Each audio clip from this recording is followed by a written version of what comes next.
In today's video, I'm going to teach you how to make a scatter graph in Microsoft Excel. First, open your Excel file and make sure the data you want to use is already in the worksheet. A scatter graph is useful when you want to show the relationship between two sets of numbers, so it works best when your data is arranged in two columns. In most cases, the first column will contain your x-axis values, and the second column will contain your y-axis values.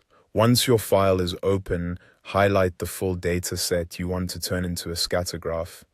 Be careful to select only the cells you want included in the chart, because Excel will use exactly what you highlight.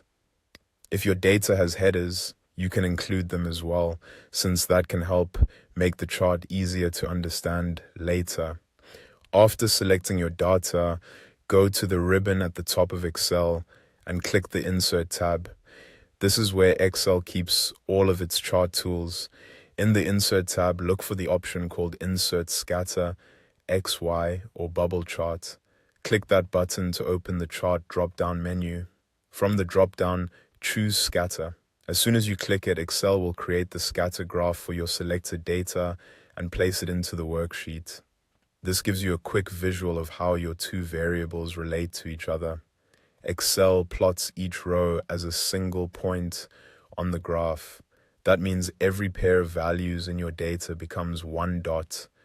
The values in column A are used for the x-axis, which runs horizontally, and the values in column B are used for the y-axis, which runs vertically. This is important to keep in mind because if your columns are in the wrong order, your graph may not display the relationship the way you expect. If the chart does not look right at first, double check that your data was selected correctly and that your X values are in the first column and your Y values are in the second.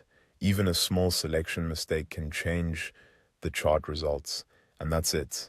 Once you insert the scatter graph, Excel does the plotting for you automatically. It's a fast and effective way to visualize patterns, trends, or correlations in your data. If you're working with numeric comparisons and want a clear visual representation, a scatter graph is a great tool to use in Excel.